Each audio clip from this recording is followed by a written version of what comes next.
Hello, out there in podcast land. You are listening to Johnny Has the Keys, where we discuss different key elements in the genres of science fiction and horror. We are very happy to be here today, a little on the sci-fi side. I'm with my partner, David. Hello, David. Hello, Tim. How are you? I'm doing well. And we're excited Excellent. because I believe this might be one of your favorite films. It is. It is one of my favorite films. It is in probably my top 10. It's definitely in probably my top 6 science fiction films. Just for and I don't think I'm alone in that love of this. Oh no, I like film. this movie a lot. I've liked this movie ever since it came out. Mm-hmm. So Mm-hmm. And I have seen it a gajillion times. All versions. So there you go. But hey, before that, I've got something I want to talk about that I'll tell you that happened what's this week. going on? Just real briefly. Well, I know that you and Dennis are huge Disneyites, which is a cult, and you have drank the Kool-Aid and you bathe in it and everything. So I wanted to ask, what do you feel about the fact that Halle Bailey has been cast as Ariel in the live-action Little Mermaid? You know, I'm ashamed to say that I am so drenched in the tides of horror and sci-fi that I only heard about this yesterday. Well, you haven't been tracking I the mean, memes. I do like What? Disney movies, and especially Pixar movies, but I just had no idea. And then all of a sudden, one of the podcasts I was listening to were like, ooh, everyone's in an uproar because the new Little Mermaid is black. And I'm like, really? You know, what difference does it make? I don't care. I mean, as long as they tell a good story, it really shouldn't make a difference. So I'm sorry, my answer And is so so far, they've short. been very. No, I'm kind of like you. You know, I when I first heard about it, I kind of like had to do a double take. Like, this is really news. Is it a slow news day? What? Really? In It's kind of like, wait, you realize that mermaids aren't real, right? So it doesn't really matter. I mean, but I've seen all these memes and all this stuff. Like, they showed a picture of, Aquaman from the cartoon, the white guy with the blonde hair and everything else. And then they show Jason Momoa and go, you didn't get upset about this. What do you, I saw another guy go, I'm very upset about the casting of Halle Bailey as Ariel because, Disney's always so accurate about everything. And I've actually seen Halle Bailey walk. I know that girl has legs, so she can't play a mermaid. Oh my God. And a lot of people are saying Halle Berry, which is an Correct. older actress Because they get that would confused. be too old. Maybe she's the mother. I don't know. I have no idea. But I don't think Ariel has a mother. I think she just has Poseidon. She just has Poseidon. Her mother was like a seashell or something, or a A seahorse. oyster. I don't don't know. A seahorse. Trouble if we But keep yeah, so I just brought it up because I just wanted to know what you thought about it, because I think, Disney is on this roll of, instead of creating anything new and original, we're just going to do live actions of all of our animated pieces. I don't So, understand okay. that. Yeah. Like, I saw where Oh, Mulan is coming out too, and I'm like, really? oh yeah. They've I got this know. whole schedule going for like the next 8 years of like all their animated movies, princesses are now going to be real. So And it's like, okay. if we have to, I'll go there really quickly. I get that. I want to say Disney's being positive by showing different races and ethnics in different, roles. But I Yeah. also see the Disney money side of it, where they're just trying to attract that demographic. Mm-hmm. You That's know what I'm exactly saying? what it is. Oh That's yeah. exactly what it is. What I would rather see, instead of Disney rehashing every animated film they've ever done into a live action, why not take a totally diversified kid cast and put them together like they do in a show like Stranger Things? Yeah. And do something new. Don't keep rehashing the proven crap. I mean, it's not Just crap, but they're making it crap by, just don't overexposing do it. it like don't do it like Disney Channel, because I have this whole opposition to Disney Channel. The fact that every adult on a Disney Channel show is an idiot. And all of the kids are super cool, super hip, into everything, know everything, smarter than everybody. It just bugs me. I used to watch it with the kids and go, okay, another parent who's a doofus. Another mother who's totally oblivious to what's going on. But wasn't that the Disney? That was the Disney trope of like '70s movies too, wasn't it? Like the cute apple dumpling gang and thing, where the kids were always smarter than the Tim Conway and Don Knotts. Or whatever. Yeah, that whole computer wore tennis shoes. That whole thing. Exactly. That darn cat. I just guess it's worse on the Disney Channel because it's every day, or you're binging every episodes with the kids or whatever, and it's every single adult is an idiot, and all the kids are so hip and so smarmy and so into it, and I'm like, oh my gosh. So anyway, that's my trope for that. What about you, Tim? Anything interesting happened this week? I came across this and I tossed it out on Facebook for all you guys following us.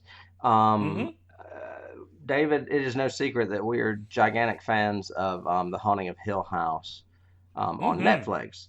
And the team behind that, Mike Flanagan and Trevor Macy, have a new series also coming to Netflix called Midnight Mass. It is a 7-episode horror drama that takes place on an isolated island that begins witnessing some amazing and really unsettling phenomena after an alluring man of cloth arrives in town. What's the name of it? Midnight what? It's called Midnight Mass. And other than the fact that it sounds like a little bit like the plot of Storm of the Century from Stephen King in the 90s. Yep. Definitely. It does sound like it has at least some promise, something cool. We'll see. It's got some good people in it. Well, behind it. Yeah, and they're good. They're good producers and writers. So, yeah. So that was after they're working on The Haunting of Bly Manor right now, but apparently this has been in production too. So I'm guessing it'll be out by next year. So wait, so Flanagan has the sequel to The Shining, Bly Manor, and this other new series all coming out almost the same time. They do. Well, I don't think Bly Manor's coming out till next year. Okay. This one was just ordered. Man, he's prolific. Yeah, he is. So he is. That's pretty good. So more cool Mike Flanagan news. Yeah, that's really cool. Mm-hmm. Okay, then. So, do you want to jump into our movie? I certainly would. For today? I certainly would.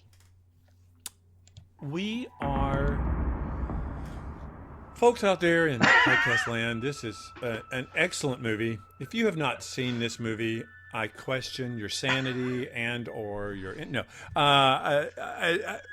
do please go watch this movie. This is a brilliant movie, and watch and we'll mention a couple of times, but watch any version you want to. There have been literally 7 versions of this movie since 1982. So from a director's cut to a U.S. release to a then special golden deluxe edition, those kind of things. So he's as bad as George Lucas about messing with this particular movie. But whatever version you watch has awesome stuff to it. We are talking about Ridley Scott's epic film Blade Runner. Blade Runner stars Harrison Ford, Rutger Hauer, Sean Young, M. Emmett Walsh, James Edward Olmos. It's got a great cast. I think this film, and we've mentioned this, I think, in other podcasts, but this film did so much to change the visual look of science fiction movies. And that's all due, I think, to Ridley Scott.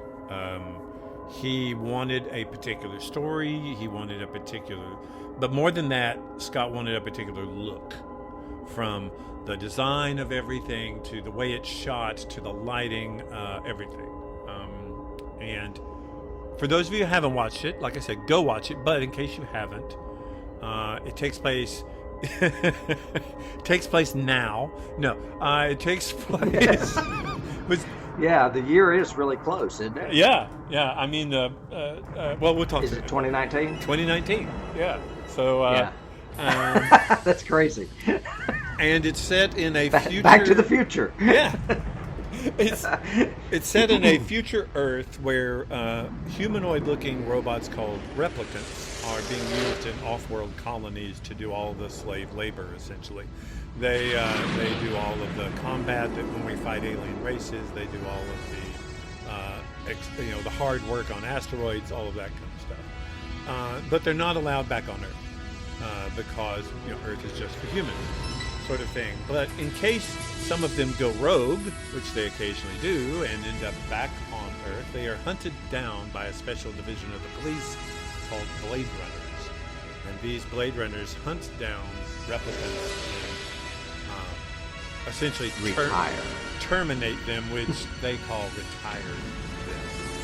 It's all loosely based on a story by a brilliant science fiction writer called Philip K. Dick, who was also a paranoid schizophrenic, and believed that reality was twisted to the government's own design in most of his stories. This is... I can give you a little bit of what I feel as far as... I have not read the book. Okay. I do respect Philip K. Dick, and I know a lot about the book. Yeah. I know it was published in 1968. Mm-hmm.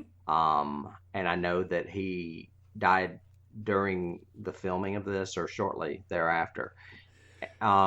Yes, in 82 of this movie, yes. Yeah, of everything I've heard about the book versus the movie, and you may know because you've probably read it, but I feel like Ridley may have enhanced it and made it better than what I've heard about it.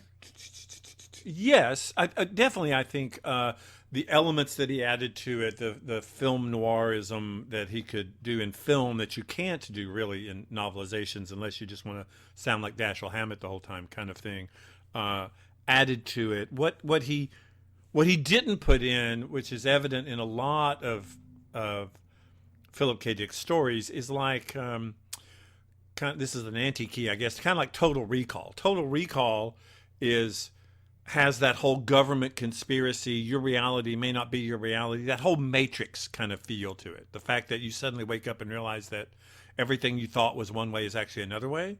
That was big in a lot of Philip K. Dick's writing. His short stories, his novels, everything. And that's a huge element in Do Androids Dream of Electric Sheep, but it's not in the movie at all. The movie is a very personal detective story, basically. It's find these replicants, get rid of them. And the larger theme is about humanity and what is human. Yeah. Which is evident in a lot of science fiction stories and definitely in the original novel. And it's here too, posing those questions, like you said, of what's it mean to be human? And if humans can create life, does that life deserve its own life, essentially?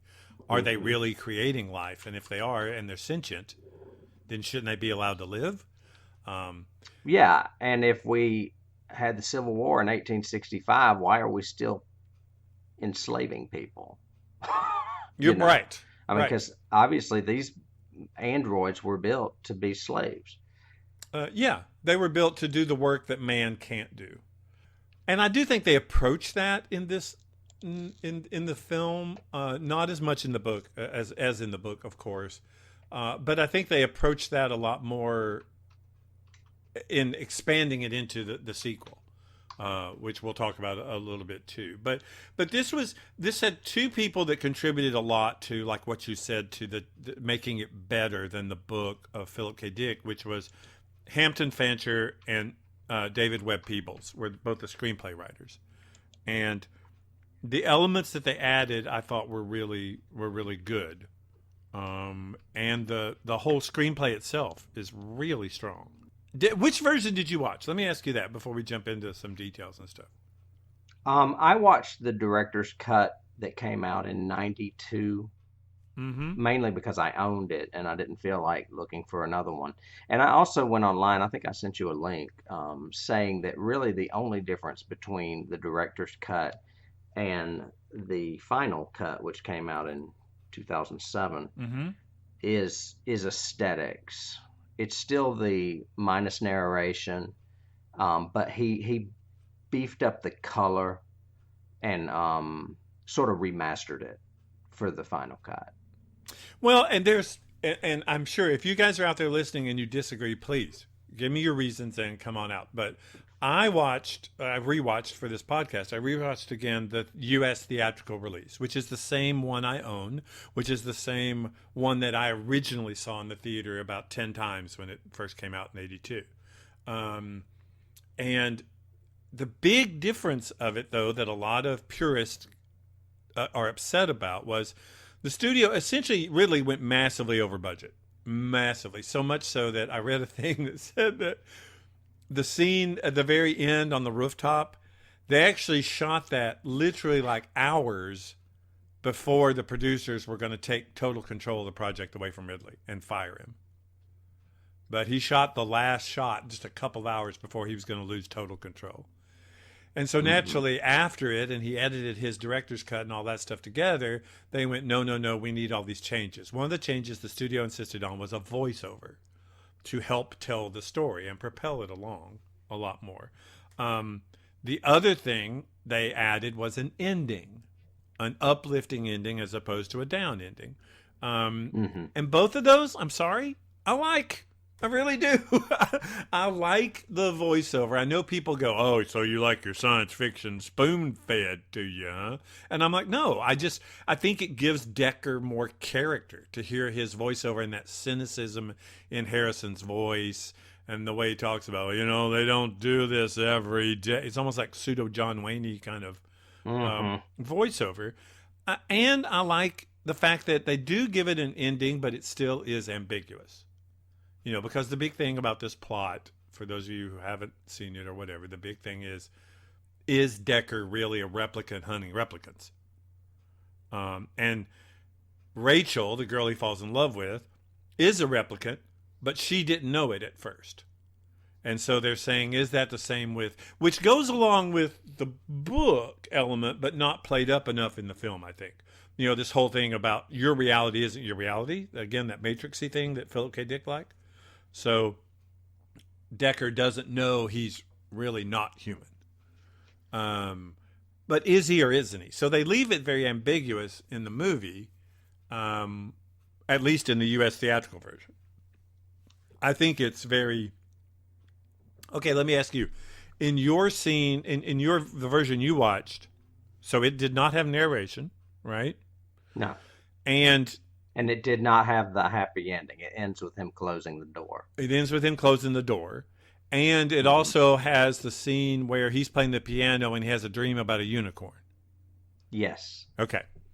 And Gaff, the James That Were Almost character, the Gaff character, makes a little unicorn origami thing for him. Exactly. Yeah. That's what she steps on as they're leaving. Right. Which... Yeah. Is implied that Gaff knew he was a replicant all the time, and that Deckard really is a replicant. Mm-hmm. And that unicorn was a memory implant. Right, because because several of them have it, sort of thing. How would Gaff know he had that dream unless it was an implant? Yeah. But why would Gaff know? And if he does, why didn't he do something? That's a little odd to me. Well, I mean if they... Yeah, I guess because they know he exists to hunt down replicants, I guess. Maybe he's got a little bit of leeway. Or does Gaff kill him right after the movie? Kill him and Rachel both. Right. Or does Rachel have a 4-year lifespan? No one seems to know until they added it to the happy ending. Right. And he actually literally says, we don't know if we have 4 years or not, but at least the years we have will be great together, that sort of thing. Yeah, agreed. That aside, and these plot points we're kind of, bitching about or going back and forth about aside, this movie is incredible in so many ways. From costuming to production design, lighting, just the visual effects, the music. It has Vangelis did the music to it, which is so haunting and original and unique. What do you like the movie overall? I think you do, but what elements do you like about it a lot? I do like the movie.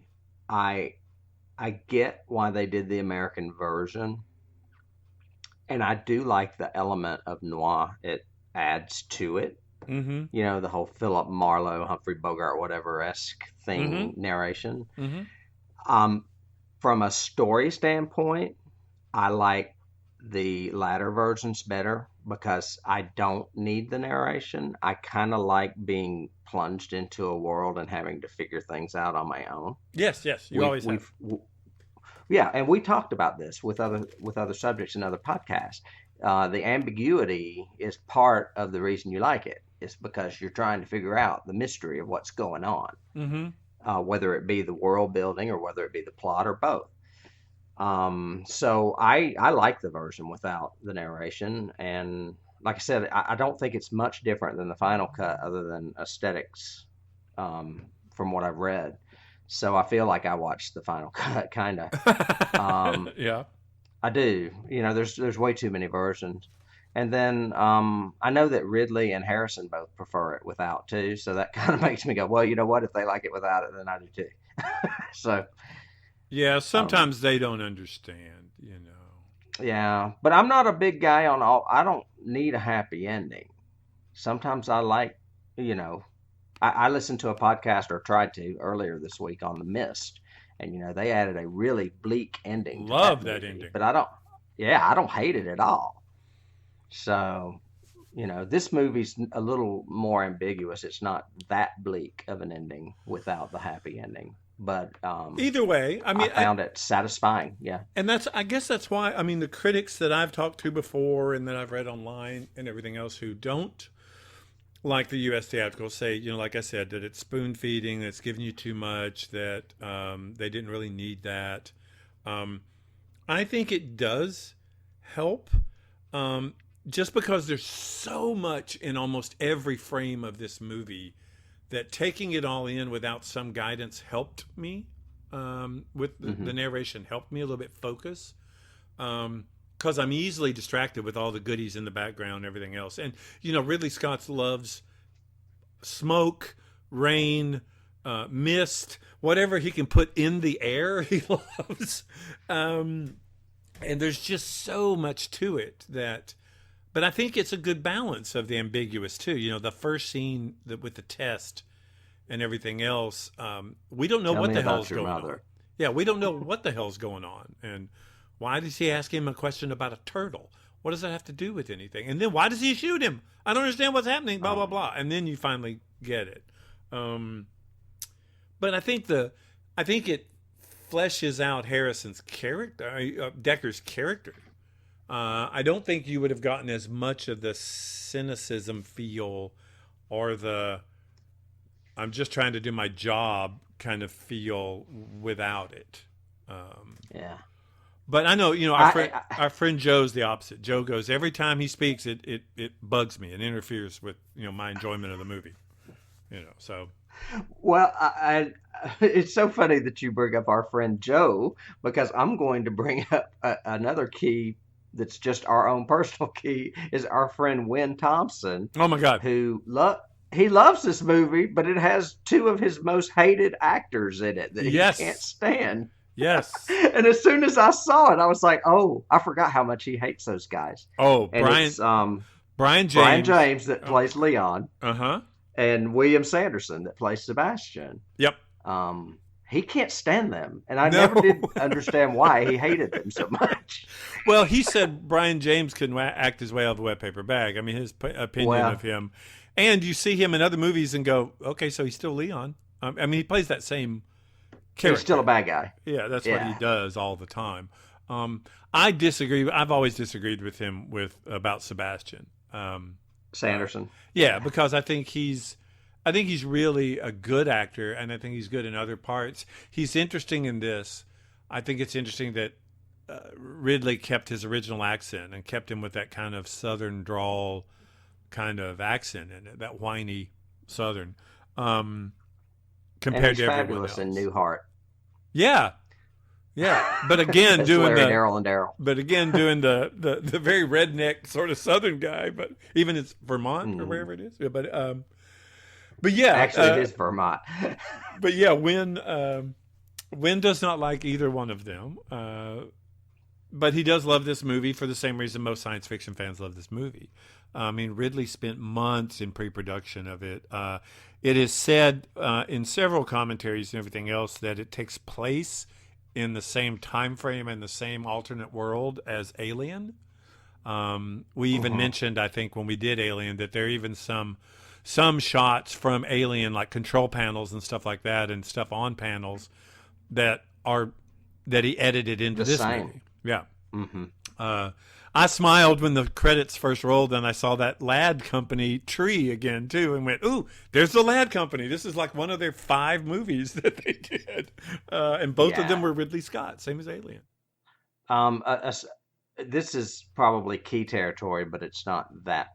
Yeah, go. Interesting You to can me. key. You can key all the time. Okay. You go. The Peoples guy that wrote the script Yeah. also wrote a script for a movie called Soldier, which he refers to as a sidequel to this movie, like existing in the same world but not related. Yeah. Yeah. That's the With Kurt Russell. Yeah. And I tried to watch that last night and couldn't get into it. It takes it's a slow start, but once it gets into the story, it's kind of cool. Okay. And by the end of it, it has a couple of really great twists, which are very Peebles-inspired twists. But yeah, I did see that he has said that this is in the same that's in the same universe as these 2 films. And I would agree with that. I think it works. He's basically a replicant who is one of the war replicants. So it works. Speaking of reusing material, I just wanted to throw out a little key. The shots at the end that the studio made them at of the essentially Deckard and I know where you're going. Rachel going away. You're going. Go ahead. Tell me. You tell me. No, go ahead. You go ahead. The shots they used of them flying this is away from the fascinating city. to me. Yeah, the shots they used of them flying away from the city are outtakes that were not used from The Shining. Of flying over the mountains and the lake and all that. You just don't see the little Volkswagen car in any of it. You don't see the road at all. You yeah. just see like the trees. And I heard that Kubrick gave it to him with his blessing. One, because he really liked a film of his, Alien maybe. I can't remember what it was. Yep. And also if he didn't use any of the same footage. And since Kubrick shot tons of shit without using it, that was easy. Yep. So those were like the 2 stipulations. So yeah, there's a piece of The Shining in this movie, motherfuckers. That's right. There's a little horror and everything. Yeah. Okay, so we talked about cast. Overall, actually, I want to talk about cast a little bit. Yeah, let's do. But before we do, I just wanted to say one other thing about the history of the film. And we mentioned this back in our 2nd episode of season 1 with John Carpenter's The Thing. The Thing, E.T., and Blade Runner were all released at the same time. And E.T. mowed them down. That's why Blade Runner nor The Thing was that successful upon theatrical release. Their popularity grew later. Yeah. This movie bombed. I mean, it did not it did not do well in its first release. But, and we'll talk about it in a little while, neither did the sequel. So there's that too. But yeah, I think you're totally right. I think this movie lost because it was up against the juggernaut of Spielberg's E.T. I mean, I remember waiting in line for 2 hours to see E.T. At a sneak peek on the week before it was released. I got a T-shirt that said that I cried at E.T. Oh, no. I did. And wore it proudly because my boy Steven did it. So who, other than 1941, can probably do no wrong. He's Steven Spielberg. Maybe So. we should be the new Duffer Brothers because you could do all the sentimental crap and I could bring on the monsters. That's true. We could. We could do that. But anyway, in general, cast is very strong in it. He uses a lot of old character actors and brings them out to do different things. I've definitely got some casting notes, not as many as usual. Yeah, go for it. Some. I think Sean Young was great as Rachel. Mm-hmm. Even though she has since some had a history of not being easy to work with. She can play a mermaid. No, but do you know who they considered casting? No. Grace Jones. Yeah, no. Let her do the Conan movie, the sequel. Let her do that, and that'd be enough. Yeah! Well, wait. They thought of her for Pris instead of Zora? Because Zora was the kickboxer. No, they thought of her for Rachel. Oh, no. Sean Young? Yes. No. They originally thought of Grace Jones. Why would you think that? That makes there is no. I mean, I love her as an artist, but I don't think she's lovable as far as a romantic lead. Does that make sense? Well, yeah. I think Grace Jones is very cool, but I think that would be terrible miscasting. Yeah, make her Zora. I could see her as Zora. Yeah, in a heartbeat. In a heartbeat. And screaming, yeah, or yelling or whatever, I could see especially, that. Or like Pris when she's like violently spasming, when she gets shot. Yeah. I could see her doing that too. But now wait, while you're there, right, Sean Young. So because I was confused. I thought you were talking about Pris. So Sean Young, you're no, right. I just brought up that Sean was kind of difficult, yeah. But she freaked out later on in life, right? I mean, she reminded me of, and I don't know why this is, but I've always had this thing in my mind. I don't know if somebody wrote it somewhere and I read it once or whatever, associating Sean Young with the girl in high school who would cut up Barbie dolls and leave them in your locker. It's because of the James Woods thing. Yeah, she did. Well, she was an alcoholic and she's been through rehab. Oh, okay. But she did a movie with James Woods and then started stalking him and doing disturbing things to him and his girlfriend, phone messages and stuff, or leaving weird things on their their doorstep. Okay. Yeah, he had a restraining order put on her. Oh my gosh. But now, that being said, who's crazy now? Because James Wood is batshit crazy. Oh, yeah, so totally. I'm not sure it wasn't, a thing between the two of them, Yeah, could be. So, but yeah, if you do a little, and I may could put it in the show notes, find a link on her history, because she does have a history of she dressed up as Catwoman because she wanted to be in the Batman movie, and they had already cast Michelle Pfeiffer, or they were leaning towards her. Okay. And she got kind of ugly with Tim Burton and Michael Keaton too. So she's got a weird past in film. She's still acting though. I checked that out on IMDb. And she's married with kids now, so maybe she got her shit together. Maybe she got together, yeah, and just had that, brief. I mean, we all follow Britney. Britney lost her mind for a year, so and she did the best album she's ever done was during that period. But Pris, I mean, Daryl Hannah. I remember just being enamored with her in this. I just thought she was so off and cool at the same time. I mean, spray painting her eyes and doing all this weird stuff, but. She went on to be a mermaid. She went on to do Splash, just a couple of years later. And it all goes full circle. It does. We come back around. But James Hong, who was I do eyes. I only do the eyes. He was in so much in the 80s and 90s. Wasn't he in Big Trouble? Yeah. Big Trouble in Little China. He was the head poobah. Yeah. Yeah. And he was in almost every television series you can name. He was at least on it. I mean, you look up him on IMDb and the list just goes for page after page after page of all these movies and television episodes he's done. But he was always great. William Sanderson, like you said, Larry, Daryl, and Daryl. M. Emmett Walsh, was just this great character actor at the time, and kept going. James Edward Olmos, a key for him for science fiction is he became Admiral Adama in the Battlestar Galactica remake. You mean Edward James almost. Edward, you had it right. You just reversed them. Yeah, Edward James. Not James Edward, yeah. Yes, Edward James Olmos. And then Rutger Hauer, I always remember brilliant. I always remember Rutger Hauer in this and in Lady Hawk. Where he played the guy that was a guy during the day and a wolf at night. I agree with you, but I would have to add the Hitcher in there as well. Oh, gosh. Yeah.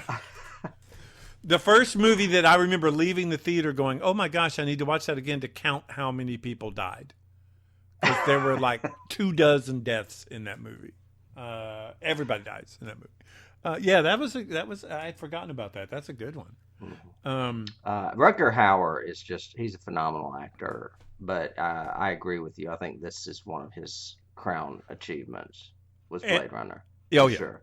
Oh yeah, and I guess my last little casting thing I had was Joe Turkel, going back to your tie-ins. There you go. My shining motherfuckers. Yeah, he is the bartender, Lloyd. Mm-hmm. Hello, Lloyd. Little slow tonight, wouldn't you say? Yes, Mr. Torrance. Yeah, he was, and he was great in this as well. So I like all of them. He played Tyrell in this, and Lloyd in The Shining. I have the only other thing I have is a very long list of people that were considered for Deckard. Okay. And a lot of them are going to be the usual suspects. So I may just use last names. Sure. Considered were Hoffman, Tommy Lee Jones, Hackman, Connery, Jack Nicholson, Paul Newman, Eastwood, Schwarzenegger, Pacino, Burt Reynolds, William Devane, Raul Julia. Oh my God. Scott Glenn, Frederick Forrest, who I'm not even sure who that is. That name sounds familiar, though. Yeah, you'll know him as soon as you see him. Okay. Scott Glenn, Robert Duvall, Judd Hirsch. No, God, no. Peter Falk. I guess they thought, oh, we'll go Columbo with it. Yeah, he's a detective, right? Yeah. Nick Nolte and Christopher Walken. And then the only person I heard that was cast ahead and turned it down was Martin Sheen. I could see that just from Apocalypse and everything, yeah. I think that of that list, the three that I noted that I would have considered had I been Ridley Scott, Scott Glenn probably could have done it. Tommy Lee Jones probably could have done it. Tommy Lee Jones, definitely. I would like to see that, actually. And William Devane. I think all three of those could do it. I think Tommy Lee Jones would probably be the best to show the compassion side of it, too. His smile and when he plays a happy moment as a character works and would work well with Deckard. Yeah, he's one of my favorite actors. I think he is. I just love him in almost everything. Mm-hmm. But William Devane, really? Yeah, I could see him do this. Okay. If you could, because he was on Knots Landing at the time. Okay. Well, yeah, but the very first time I ever saw William Devane in anything, he did and this is kind of a key. He did a mini series for television or whatever it was called. It was like a long television movie called The Missiles of October. And he played Kennedy, John F. Kennedy, and was brilliant and was awesome. He made a great Kennedy. So much so that I saw Kennedy in a couple of like news clips and went, nah, he's not as good as Devane. Devane played him so much better. But yeah, I could see him do that. Sheen's a pretty good choice too. I don't think at that time even he would have still think have been a little young. I think for Deckard. But Nolte none would of the have been rest of interesting. those were any good at all. I mean, that's just Burt Back in Reynolds, the day, really? Nick Nolte. No, no, no, no. But back in the day, I could have maybe seen Nick Nolte do it. Yeah, yeah, I could have seen that if he played him almost like Roxanne. What's the name of the movie? Like he did Oh, in 48 that one. hours. Yeah, you know that Yeah, yeah, gruff. yeah. That's exactly what I was thinking when he was the drunk cop. Yeah, Yeah, yeah, exactly. yeah, I could definitely see that. Okay, cool. So casting, yes, that worked all the way through it. But the sell of this movie to me, to anybody, is the world building that he does. I love the. Well, I'm a sucker for a really cool prologue crawl, so I really liked that. All of my favorite submarine movies have a prologue crawl too, like Hunt for Red October and all those. So I'm a Run sucker. silent, run deep. Yep, I'm a sucker for that anyway. But from the very beginning, that opening credit, slow zoom over Los Angeles into the Tyrell building, and then cutting back and forth to the one eye, who we don't know who the eye is or what it means or whatever, and showing the fire reflection in it. All that just incredible. And then the amount of detail he put in everything, from buttons, switches, street lights, car design, everything it just fills every frame. You feel like you're in a totally different world all the way through. But one you can still relate to. It's not a different world like a David Lynch would do, or like No. it's still a practical world. I mean, one of the things I've always liked about Ridley, even when with Gladiator and a couple of his later movies, is he immerses the design into what works to tell the story and what works for the thematic that he's looking for. And so he hired Sid Mead and a couple of really great designers to do all these designs. It's a slightly dystopian near future.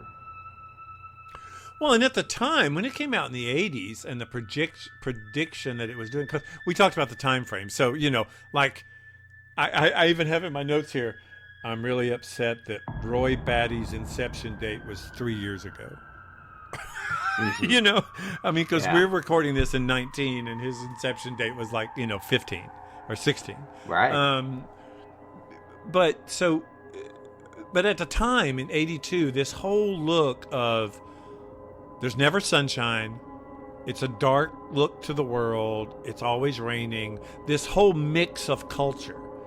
People are speaking half Spanish, half Japanese, half English, mishmash in all of the culture all the way through. You could easily see, especially if you were raised or grew up in a very multicultural town or city, like a New York or a Los Angeles. You could easily see that becoming the Los Angeles of the future at the time.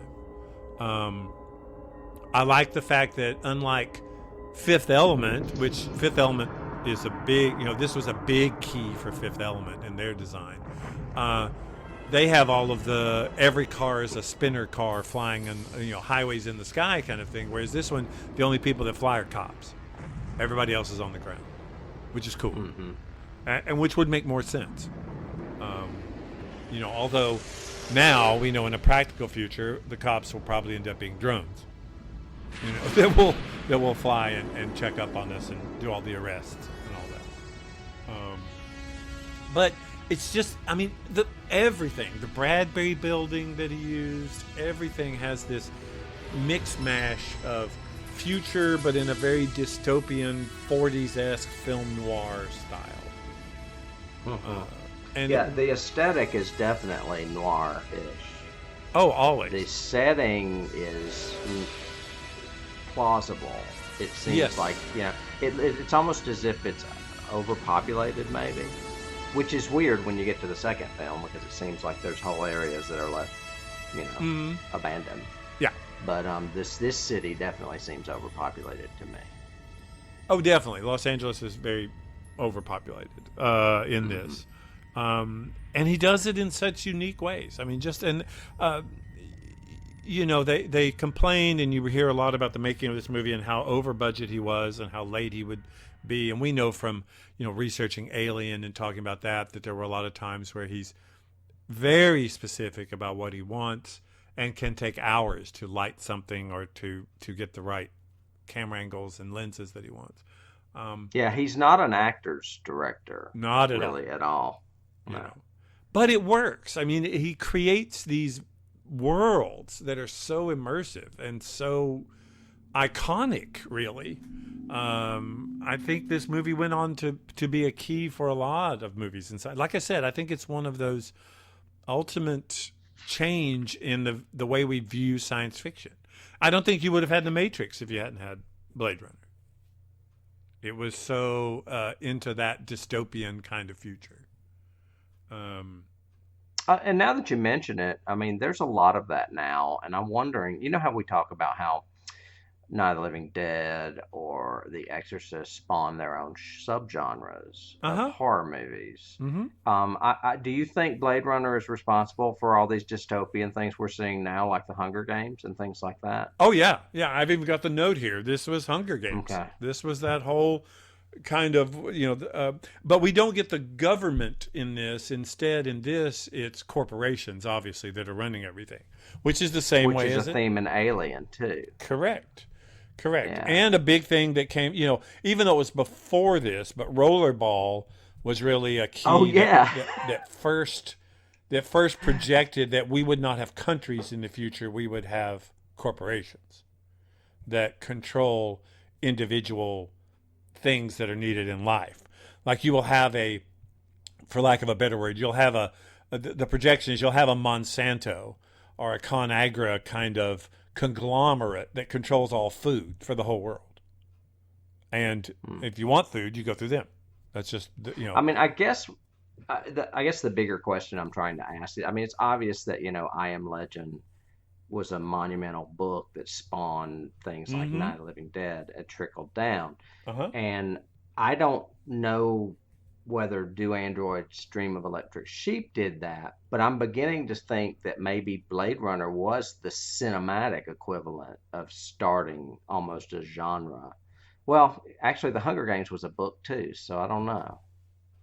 It's kind of cloudy. But the visual, well, again, because I think we're talking about two different sorts of keys. I think you can have literary keys, but literary keys, I think to me, usually are based on plot, character, or dialogue. Whereas movie keys are almost exclusively visual. I mean, we can have references where we go, oh, that line reminded me of something or other, but mostly a lot of our keys in this podcast and everything else have to deal with the aesthetic or the visual or the plotting that comes out of that. And I think that's what happened with this movie. It just inspired so many people to tell these stories with a lot of aesthetic and a lot of, to your point, a lot of dystopia. I mean, it's not the first dystopia. I mean, literary wise, I always go back to like 1984, 1984, Brave New World, all of those. Right, and now that I think about it, whoever that woman was that wrote The Hunger Games could have been inspired by Blade Runner because she had not written it then, too. Yeah. I mean, obviously, I remember she could have had others. Reading something or something other about cyberpunk guy, William Gibson. William Gibson, yeah. And he actually hadn't written Neuromancer. Right, yet. And he went and saw Blade Runner and freaked out because it was exactly like his book, or what he was thinking about. The world that Ridley shown was what he pictured the world in his novel to be. It's funny that you say that because that was one of my keys. I jotted that note down too. And again, I will bring up that when we were living together, that book Neuromancer was in the bathroom forever. Oh, yeah. And I remember seeing it sit on the shelf in the bathroom. It was like the bathroom book, Neuromancer. So true. So true. Read about cyberpunk while you're, in the restroom. Yeah. But yeah, and I think so many movies came from this feel that he created, but also I think from a cinema perspective, him forcing the studio to say, let me do the vision I want to do. I've done it. I did it with Alien, and that seemed to pay off, blah, blah, blah. Let me do it now, that sort of thing. And hopefully that inspired, almost like a Kubrickian kind of thing where let me do the movie I want to make. And it'll pay off eventually. Naturally, it did pay off for the studio, and they probably were totally right the year after it was released. I mean, it's definitely a classic now. I would rate it with the same movie that got screwed that year, and the Thing. I mean, they're both, monumental movies now. Yes, definitely. And that's why, we covered The Thing early in the podcast, was because it had such an influence on us, but I think also on other films and other things at the time. I would like to talk about eyes. Let's talk about eyes. Eyes. I do your eyes. Yeah. I do eyes. I like the symbolicness of, what's the word? The symbolism of eyes in the film. And you mentioned that long panoramic shot or whatever of at the top. Los Angeles, but then they do little subliminal shots of an eyeball. And I think I read somewhere where Ridley was doing that to suggest elements of like Big Brother is watching you, stuff from 1984, George Orwell. But I've also read I read into it myself, and I also read other interpretations that talk about eyes being the window to the soul, and the whole theme of this is whether or not replicants are human, whether or not they have souls, for lack of better terminology, or whatever terminology it is that you believe in. I love the effect of the silver on their eyes that's so subtle, but when you see it, it's so cool. As a distinction, that they are different, even though they look so much like us. Yes. Well, and the overall lighting of eyes in almost every scene. Even in the first scene, the way, if you go back and watch it, the first scene between Leon and the other Blade Runner, the glimmer of lights that are in their eyes and just the way he's lit that scene is very important. I mean, is memorable. Definitely every replicant in the movie has at least one scene or one shot where they get that glaze to their eyes, the way he lights it. Even so, the shot, and the shot that people talk about in Deckard's apartment, where he comes around behind her, and you see it in his eyes. And so that's I think, for me, watching it in '82, that was the first thing where I thought, wait, is he a replicant too? What? Huh? What? Because it was so on the nose. Shocking revelation. Yeah. A slight technical key here, since we're talking about eyes, is did you know that how he came up with that effect? No, I think I remember reading something once about it was side lighting or project something, but I don't know how. It's with a mirror at a 45-degree angle. Okay. But you know who he got it from? And I've never seen this film in its entirety, so I'm not sure. But he got it from Fritz Lang. So I'm assuming it's Metropolis. Metropolis? Really? Yeah. Isn't that weird? That is weird. I mean, Fritz Lang did other films, so I guess it could be something else. I don't know. I mean, he's basically known for Metropolis. Right. But it says it's a Fritz Lang technique with a mirror at a 45-degree angle. I read that in the trivia. Wow. That was 1927 or 28 or something like that. That's a long time ago. Interesting. I did not know that, but that's cool. And it's also a science fiction film, so I know he achieved it practically and wanted it practically, and that's another thing I really like, and we've talked about it countless times, but I really like practical effects in films. I'm so tired of CGI.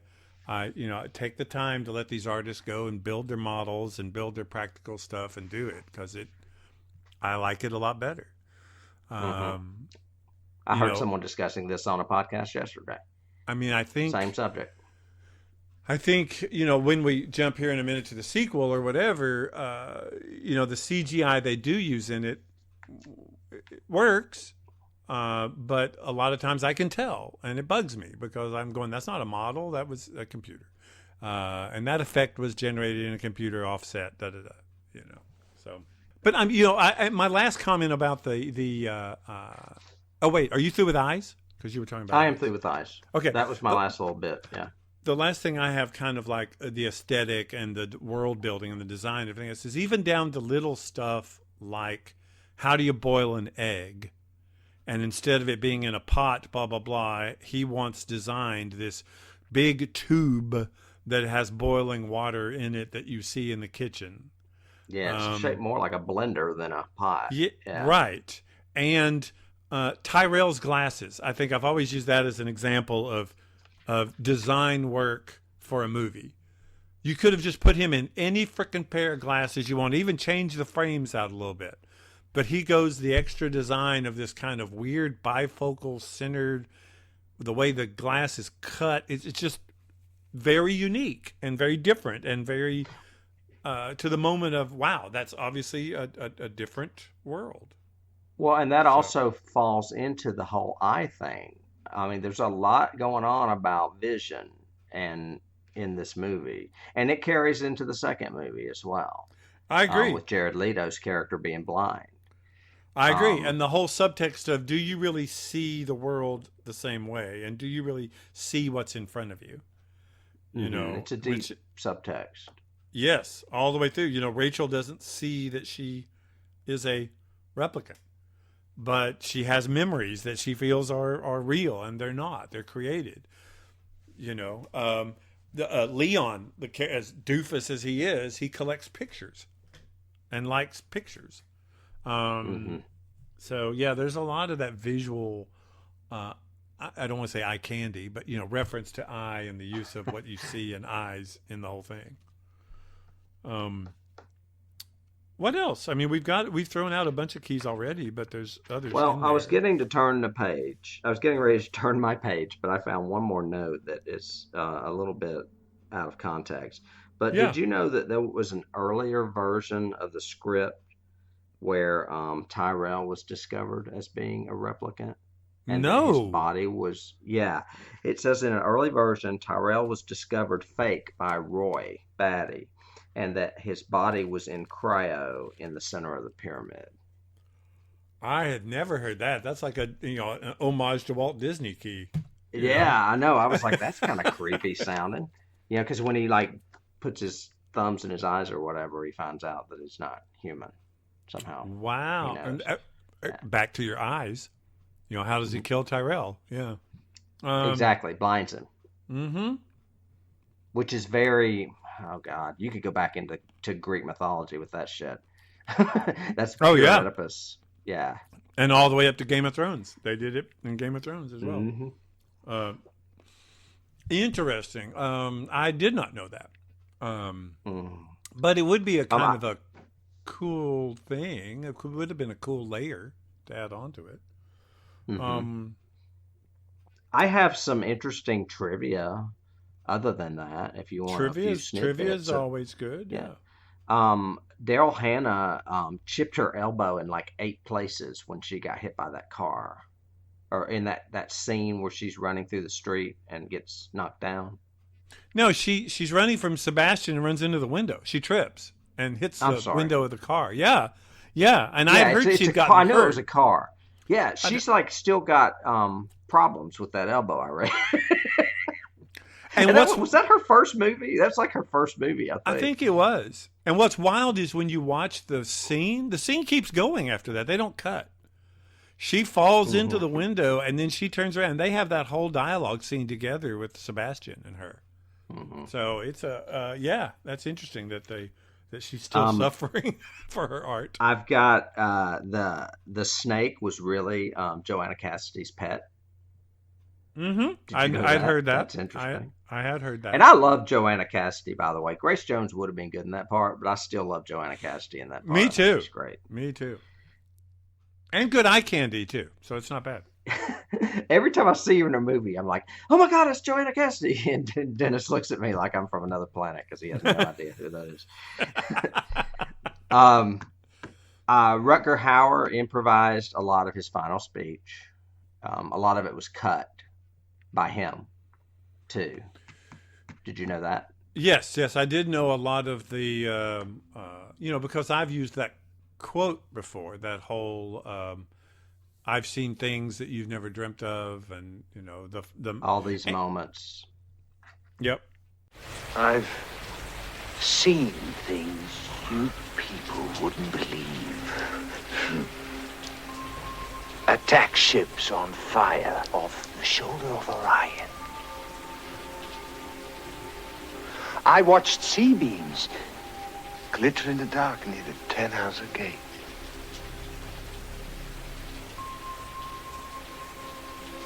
All those moments will be lost in time.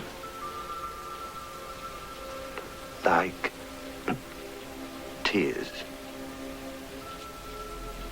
in rain. Time to die.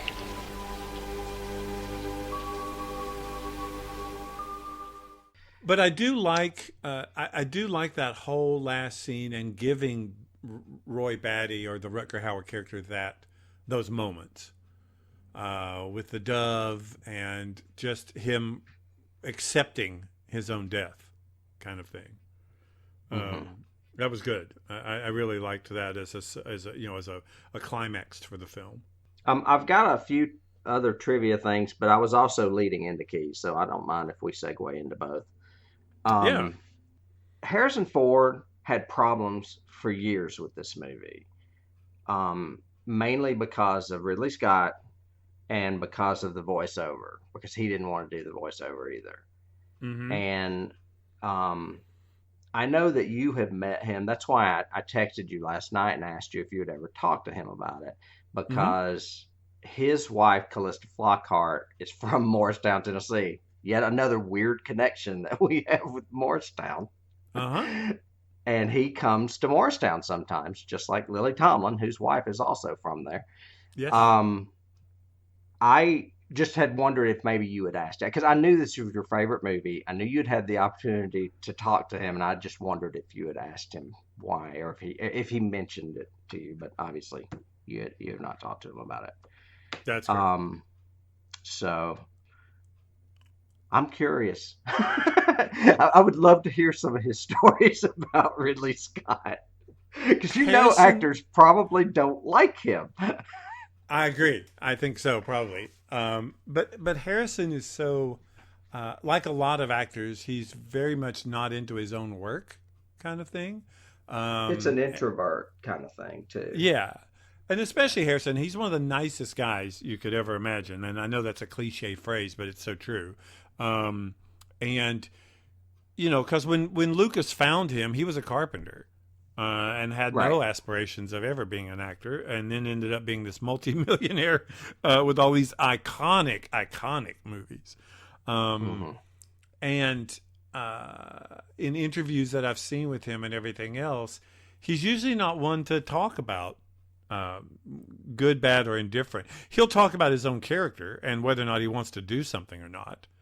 But, you rarely see him. He's also got a great sense of humor, but you rarely see him disparage somebody or go back and say, well, God, he was a bastard to work with, or that was a difficult time, or whatever. Well, and I didn't mean it so much as him bad-mouthing. I'm just curious as to some of the things that were problematic for him as far as working on that film.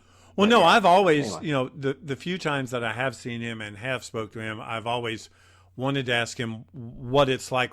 For me, my first question is what it's like working with Spielberg, because he's done so much with Spielberg, but also, wow, that's my icon. So, to see both of them, to talk about how they work together would be interesting. But yeah, I mean, we've known from even, Russell Crowe, who's like, He-Man hate guy, I've read interviews where he didn't get along with Ridley Scott. So Well, Ridley's got a reputation for being somewhat Kubrick-esque. Yes, If you know, he has a vision he wants and wants it, and that's it. You know. right. I don't know that he does as many takes, but he does a lot. And And does if a lot you're of setup. Yeah. yeah, and if you're in Tunisia in a a gladiator outfit burning up, you're like ready to go have a beer. Yeah, let's You're not go. ready to do Shoot another it. 10 takes. Well, Yeah. you know, and like we talked about when we did the Alien podcast, you know, um, he also doesn't like to rehearse. He doesn't like to work with the actors. You know, come in, do your part, don't bump into the furniture kind of director. Hit your mark. Yeah. Yeah. I've got a key to some other keys. One of them is, and I wrote this down. If you look at the scene in Taffy's bar, it reminds you of you can obviously see that it's a key for Hunger Games.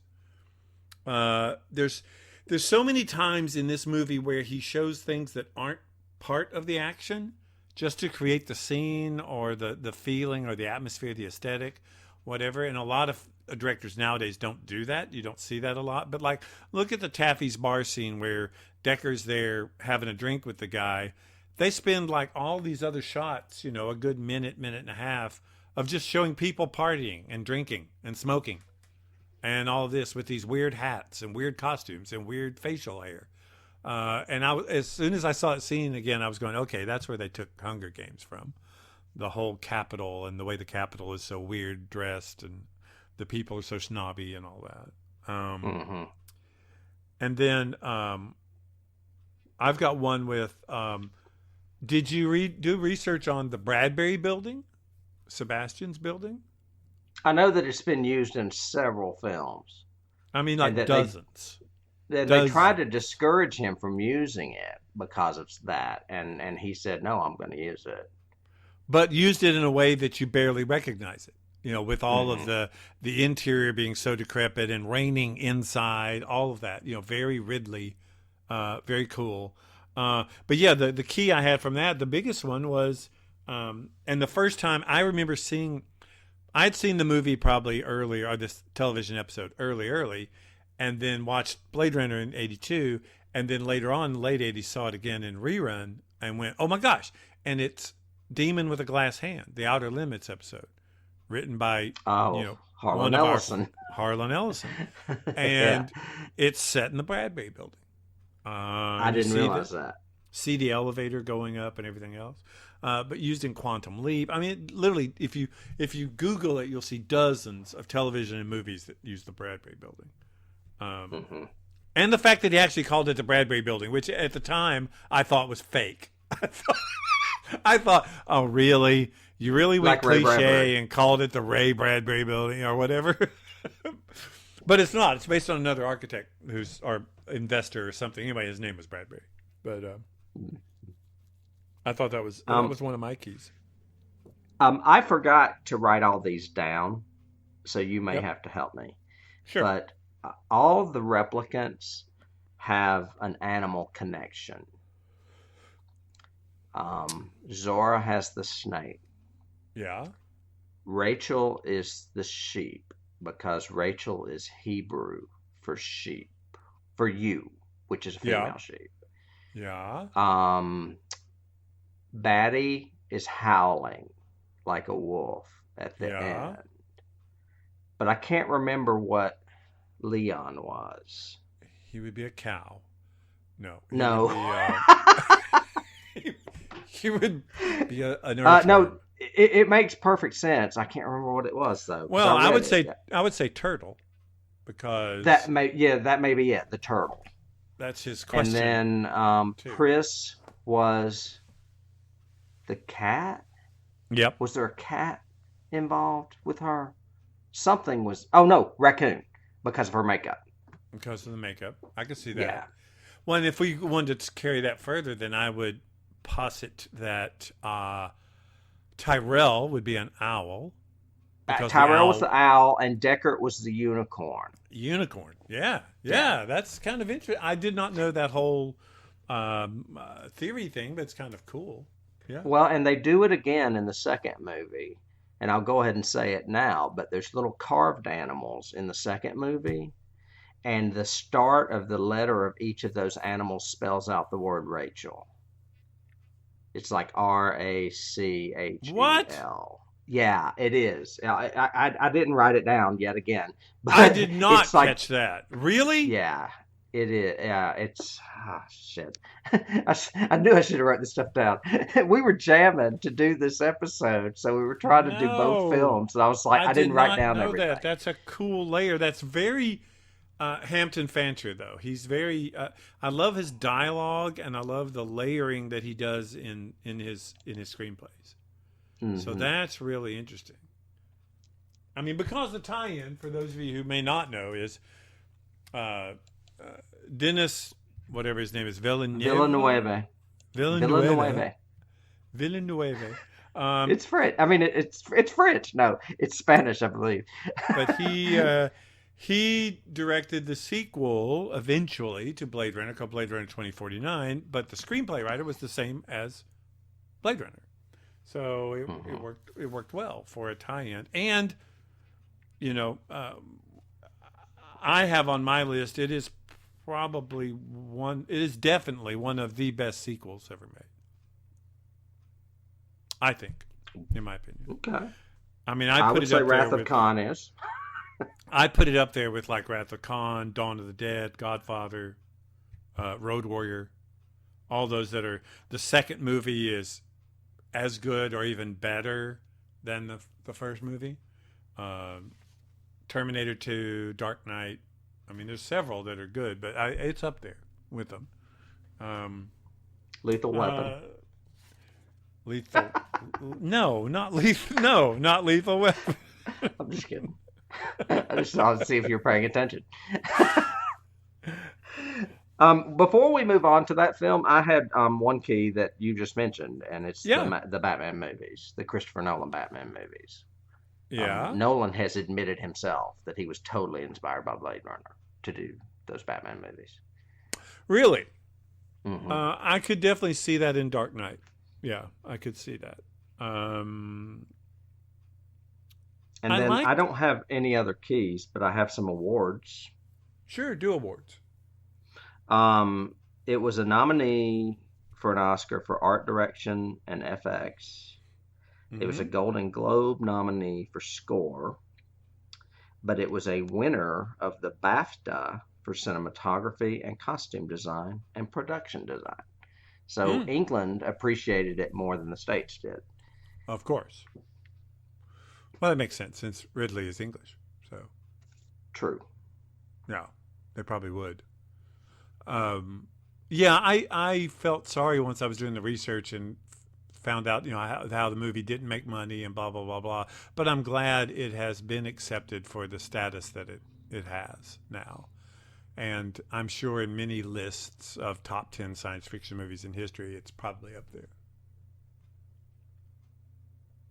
Yeah, I mean, a lot of the list I came across, or a lot of the accolades I came across, said it is the best science fiction movie ever made.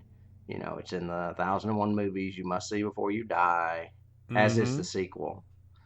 And Good. yeah, um, I there's wouldn't just call no it the doubt best science about its fiction movie place in ever history as a monumental film, regardless of its, getting knocked down by ET. made.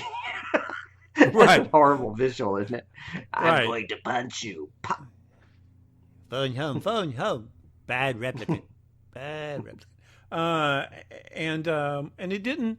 Um, Even though it didn't make money, I like. Yeah, it's cultural storytelling, and whatever version you may watch of the 7 or 42 versions that it has, I think it still works, and it says a lot about Fancher's screenplay and then Ridley's direction and world building,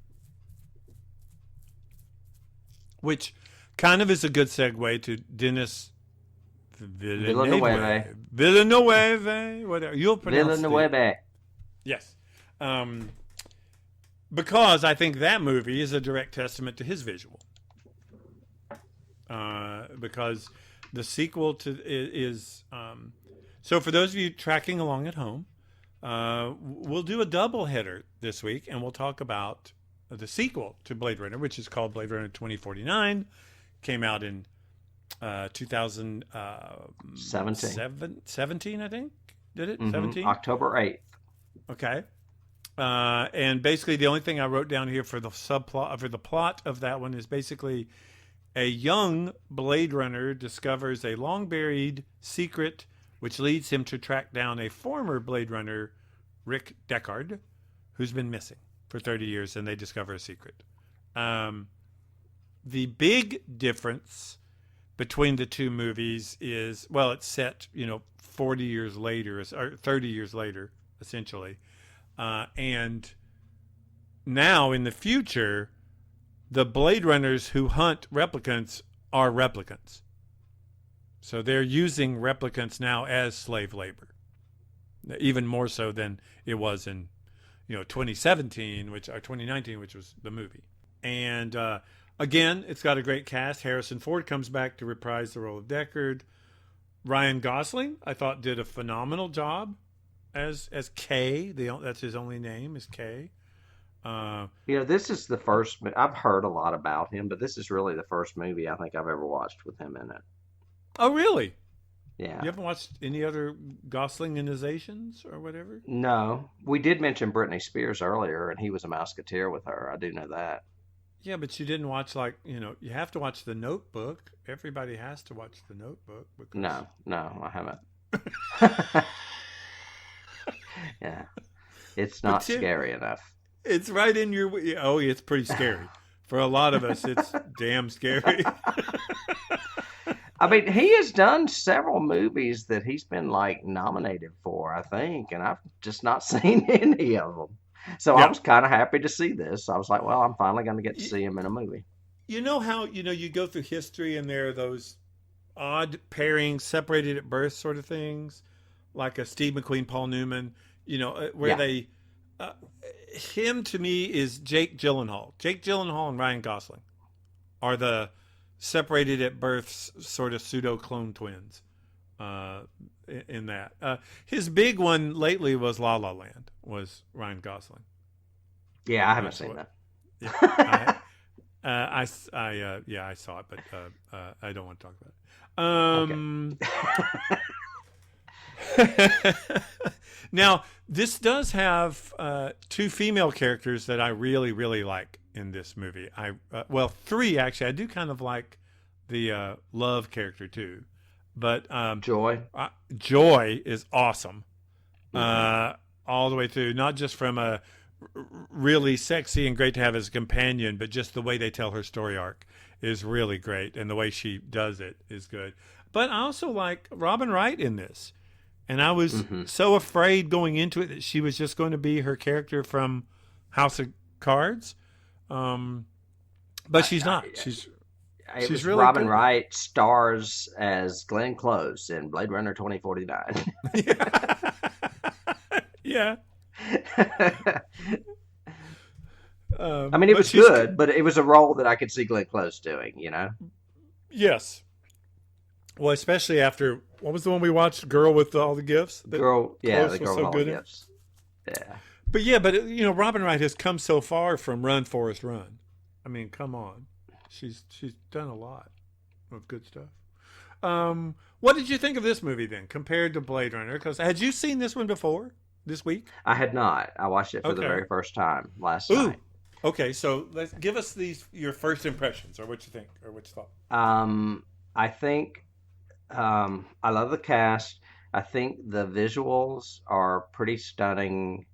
I think the interwoven aspects of both films translate pretty seamlessly. I think it's too long. It's a little long. Considering that it's 45 minutes longer than the first Blade Runner, it's almost like they made a movie and then tacked a third act onto it, where I'd rather them chop that down a little bit or something. Chop it down a little bit. Well, the Blade Runner had a faster pace than Blade Runner 2049. And that says a lot because Blade Runner is not a fast-paced movie, but it was still Correct. paced better than Uh, 2049. yeah, I agree And I with think that. a lot of it has to do with the visuals. Yeah, I disagree with that though. Well, two things. One, yes, I agree with you. It can seem a little long, because this movie is like 2 hours and 45 minutes or something. I mean, it's a longer movie. David, it is Um, 1 hour shorter than Gone with the Wind. Well, Gone with the Wind had an intermission, but yes, but not as long as Endgame, and you liked Endgame, and it was long. But So, Endgame's fast-paced. well, yeah, lots of It fighting and doesn't stuff like seem that. long. Um, Yeah. But I do not think this movie seems long because of the visuals. I think this movie seems long because of some of the subplots that could have been trimmed. I agree. Yeah, I Um, see that.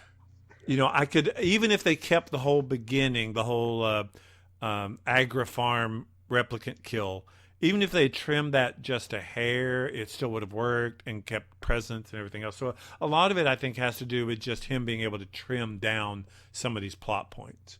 The whole Yeah, I mean, I don't junkyard. even mind. I don't even mind the first scene with Bautista and the farm. Yeah. They probably could have trimmed some of the Joy stuff down. They really could No, you need to keep Joy because she's really hot. But well, yeah, no, you could have. Yes, I agree. Yeah, you could have trimmed some of that down. You could have trimmed some of the junkyard scene and going back to the orphanage down a little bit. So all of it, I Yeah, think you could yeah. have. You Although I could love have. Lenny James. I'm glad they put Lenny James in there. Yes, that's a good one too. Yeah, but Mhm. I just think in general you could have trimmed up the whole thing. And I think I read something that Ridley Scott, because I think Scott co-produced this or helped have something to do with it, but He did. he kind of said the same thing. He said, I would have trimmed it down. It's a little long. Um, And that's but funny because the first cut of Blade Runner was 4 hours. yeah, right. It Yeah. was. Um, but so a big key to this one, I just want to start with it, is the director, Dennis, you'll say his last Villeneuve. name. Yeah.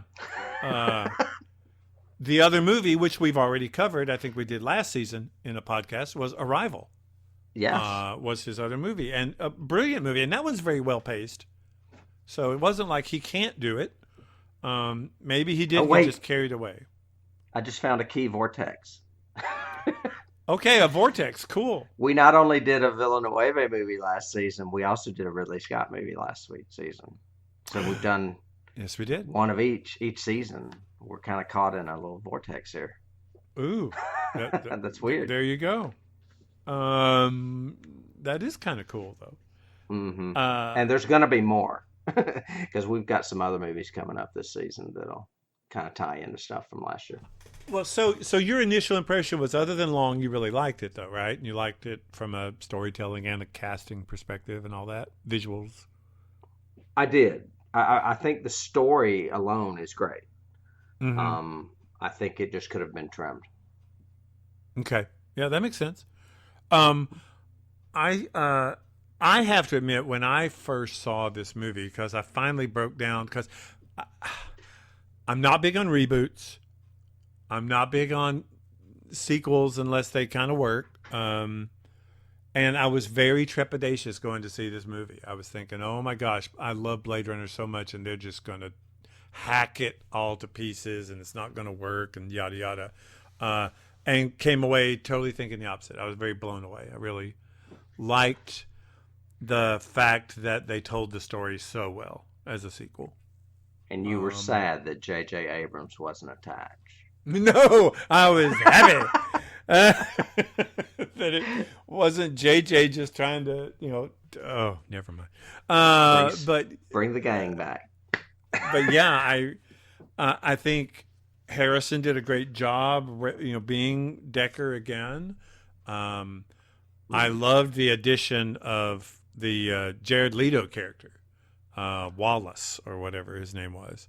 Neander Wallace. Yeah, because he made a unique villain, whereas Tyrell was not really a villain. The villain in the first one was obviously Batty, so we needed a villain for this one. Who's it going to be? It can't just be corporate America kind of thing, and so they ended up pseudo making it this Wallace and his henchman, Love or whatever her name was. Um, a side note there. Did you know that before Leto, who the cast member was gonna be? No, you're usually good on this casting thing. So who did they? Was it Dustin Hoffman again? Nah, Burt Reynolds? no, much better. Jack Nicholson? No, Who? it was gonna be David Bowie, and he died. Bowie would have been great in that Bowie part. would have been great in that part, and it would have had It, some iconic statue to him too. That would have been I mean, interesting. just think of that one scene he did in The Last Temptation of Christ and how he Uh huh. stole that. He would have done the same thing. It would have been really cool. Although I like True. Leto. I think Leto did a good job.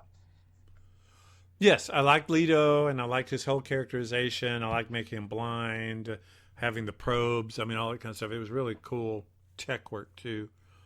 But yeah, I could have seen Bowie in that. That would have been Well, Bowie always brings a strange, unearthly quality to anything he does, Man Who especially Fell to science Earth. fiction. You Yeah, know. exactly. So, anyway, I thought you might like that. I do like that. That's very interesting. And it's sad that he died. It is. Um, so there's probably not a lot of keys that have come from 49 just because uh, it's kind of so new to us here, but also it's a continuation of Blade Runner. Any key that relates out of 49 probably came from Blade Runner itself anyway. Um, because he Oh, does pay homage so much to, or keep the aesthetic essentially of the original film. The thing he doesn't do, which I found interesting, was there's not as much rain. Of course, he actually does go outside and there's sunlight in places, even if and it's in apparently the Vegas. world is not overpopulated because Las Vegas is desolate. Correct. Las Vegas has turned into a dust bowl kind of thing. But you got the impression that that was affected by climate change Right, too. right. So a thought I had, just, and I guess it was kind of, hopefully it was their intention because I had it kind of subliminally from it was, in the 30 years, they've had massive climate change issues. So overcrowding is not really an issue anymore because, uh, you got the impression that, dust bowls have settled over the, parts of the world and everything else. So it's kind of the feeling I got to it. hmm you were Um, talking keys earlier. I have an yeah. incestuous key. Ooh, love Um, those styles. as far as a movie within a movie, that original farm scene was originally written and blocked by Scott to be Deckard's first scene in the original Blade Runner. Mm. And they cut it out or they didn't film it. And Villeneuve found those notes or whatever and made it himself and put it into the film. So it is literally a scene that could have potentially been shot for the original movie, only it's with the new characters. That's great. And it would have hmm been an interesting way to introduce Deckard. hmm Um, although, the whole point, it would have to have been like maybe a flashback, maybe? Or because, in Blade Runner, he's retired. They pull him out of retirement to start the whole story. So that would have been Right. interesting to see how they tied that together. Well, and it Um, also tied in with the original novel where animals are scarcity. And I mhm. think there's like an animal on this farm. In this case, it's a tree. But like I think in the original, it may have had to do with an animal. Okay, so animals. So tell me this animal theory then thing about 49. Just that the animals, at one point, I think you see them lined up. And the way they're lined up, the first letter of each animal spells out Rachel. And I can't remember what the animals are. What starts with an R? Raccoon, Well, maybe? No. yeah. Well, one of them would be Um, horse, right? Because isn't his because yeah, his whole one is key a connection horse. was the horse. One's a horse. One's an elephant. One's I can't remember what the L is. Um, Damn it, I'll never be able to find it if I Really? try looking for it. But if I That can, when we do the when this airs, I'll put a link to it in the blog. okay? Yeah, Um, I'll be curious to read that or find out about that. That's very that's a really good, cool idea. find another note about casting though. Before Jared Leto, Gary Oldman and Ed Harris were both considered for that part as well. Oh, both would have been great. That would have been fun. Hmm. I have no problem with either one of them. Two of the best actors around. So I have no problem with that. Um, I mean, there's so much layering in this script. I think the studio was a lot. It seemed to be a lot more supportive in this time around. So Fancher could do a lot more cool stuff in the writing and the way he kind of tied everything together from the first movie. I mean, even down to having Gaff is in this one as well. I know. I love that scene with him. That was really Yeah, nice. I thought it was really good. I have a key that is, and it just jumped out at me just because I like the original so much. Was the scene in the club with Joy? She's wearing a clear raincoat, just like the one that Zora wore. Yeah, yeah, I caught that too.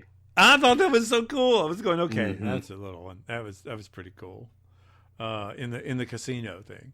Um, but the hesitancy of you cast a Harrison Ford, and we talked about how iconic he is in general, I but yet found it. you don't bring him in till like the last half hour of the movie was really cool too. I like the fact that he only came in at the end. He had his part. He did it great. He was Deckard again, and the way they did that worked for me very well. And leaving him the hero at the end, I like, or at least alive at the end of it. Because The I was sure it was going to be another one of those Last Jedi things or whatever, where we see him, but then we're going to kill him. Okay, you found it. Yeah. Go ahead. Go ahead. Tell me Well, no, the. I was going to say another thing that was a little long to me was the whole scene where they were in that thing that was going underwater, and Ford's character, Deckard, was handcuffed and was like drowning, and he was like trying to strangle um, the evil Love. replicant. Yeah, Hmm. that to me, that scene went on a little too long. Agreed. I totally agree with that. I think the pace of that scene was long. Yeah, Yep.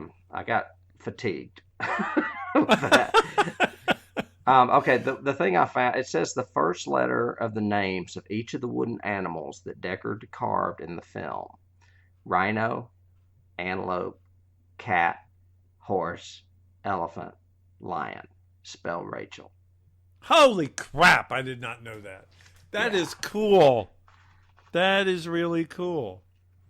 Um, Yeah, there's a lot of little things like that that were done, like Easter eggs by Villeneuve and maybe the scriptwriter, um, yeah. to do. I mean, if you go on IMDb and want to read through it, you can. I tell you what, man, if you go look at the trivia notes on Blade Runner alone, it will take you days. There are so many.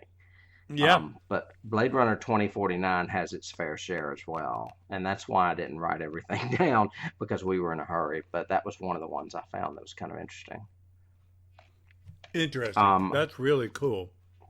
Now, if you want to talk about, I don't know, some actor stuff or some other stuff, Leto used opaque contact lenses so that he was really blind when he did that scene. Yeah. Talk about method acting. That's Hmm. great. Um, Also, the ambient noise in Deckard's place in the original film is the same that they use in the med bay in Alien. yeah. Okay. I can I see didn't that. find that until I was watching the second film, but I thought that was kind of interesting. Well, and I Yeah. think they did other stuff too, where they kept the same kind of ambient sounds in different scenes. Like I think he took an ambient sound from um, like Deckard's apartment or something. Isn't that what we're talking about? Is that what we're talking about? Deckard's apartment is the same as the med bay. Exactly. Right. And I want to say I think there was something in this film that used it too, but I must not have wrote it down. But I think in this one it was something musically, like they used Vangelis style music when we finally see Deckard.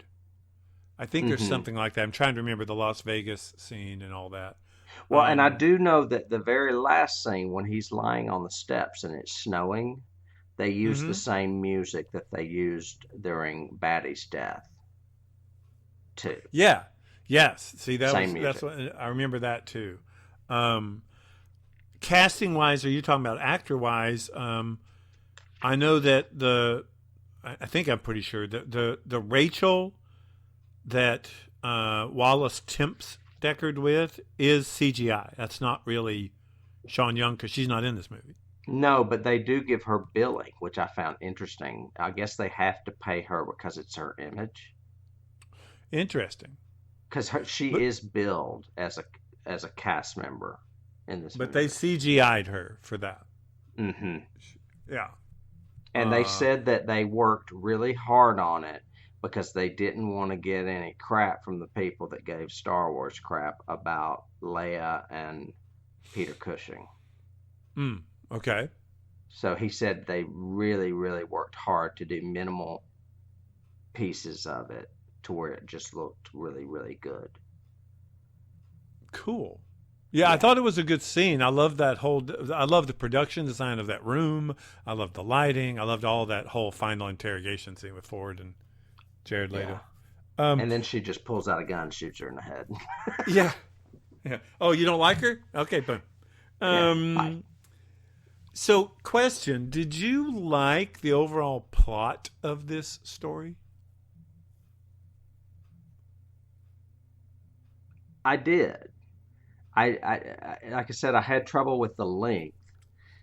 But I liked that you realize he's a replicant right off, and that he hunts replicants, and that there's this weird test they make him do every day or whatever to determine whether or not he could potentially be rebellious. Is that what that, you know what I'm talking about? Yeah, he has to have his competency test every time. So, right. Yeah. In order to get paid. But then I like when he goes home and you see his relationship with Joy, that you see there's an element within him that is more human than was let on earlier.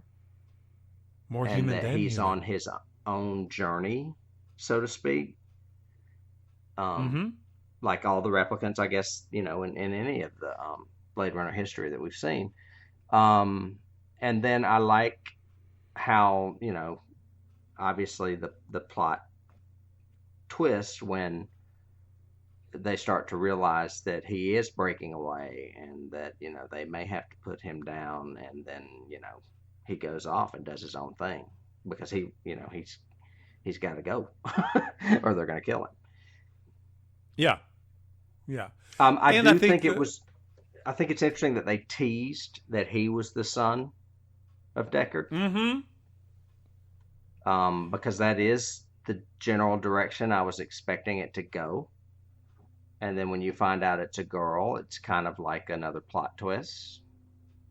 I'm not so sure, and this is a question I had for you. When they bring in the memory maker earlier, when they introduce her and he goes to see her,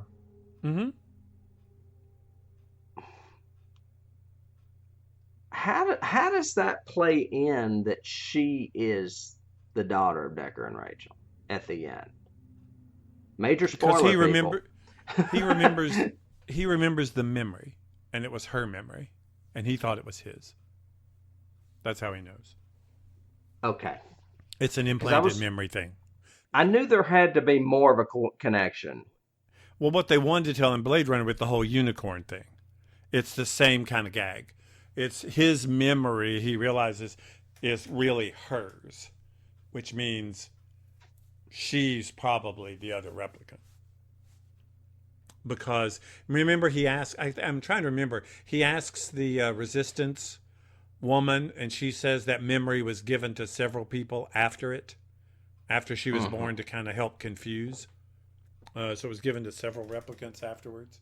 But I do think it's kind of a leap. That one was a leap for me, and I also because I mean, she has the memory of being put in there because her parents went to the off world and she was sick.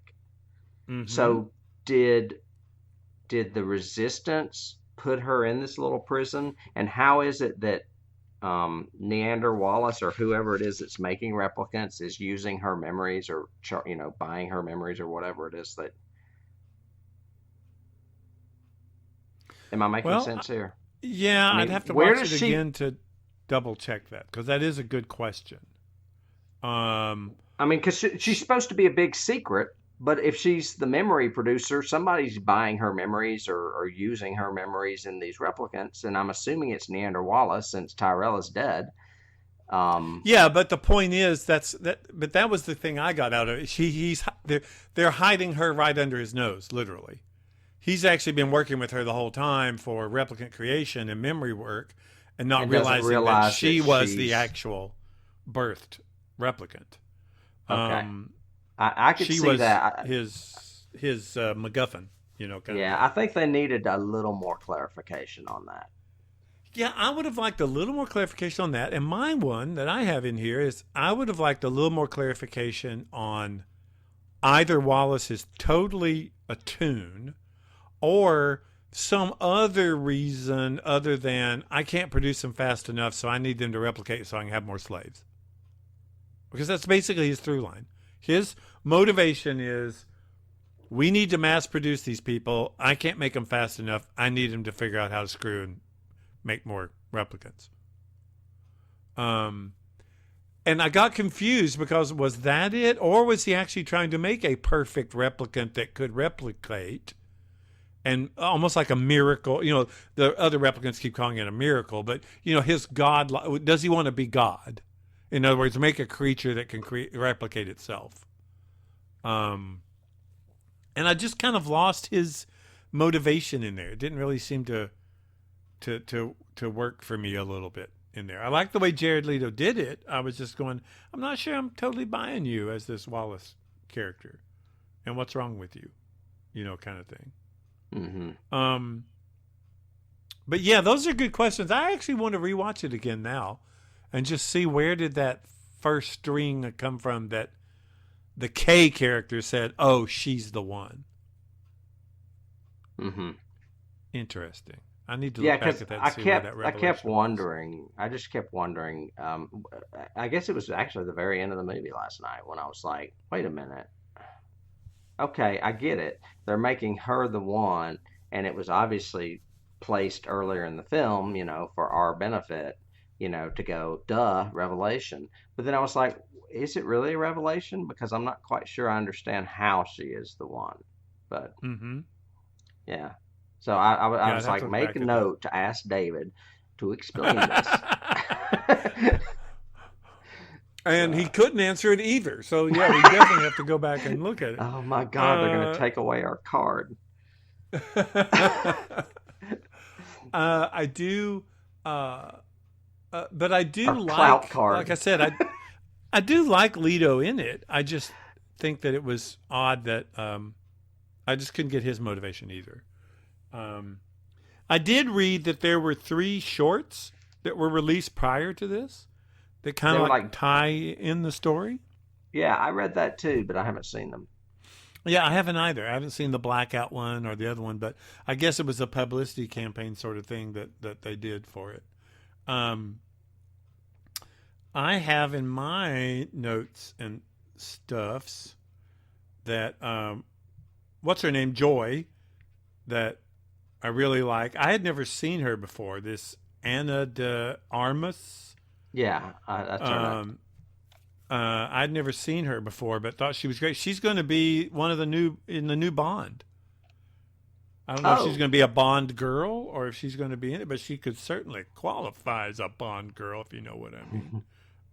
She was really good in it. I loved the fact that they had her in the big almost like in the first movie, they kept showing the big blimp going around going, join the off-world colonies, da-da-da. And in this one, it's always Joy doing her character essentially doing all the advertising, which I thought was kind of cool and creepy. The big too. pink girl that bends down and talks to him.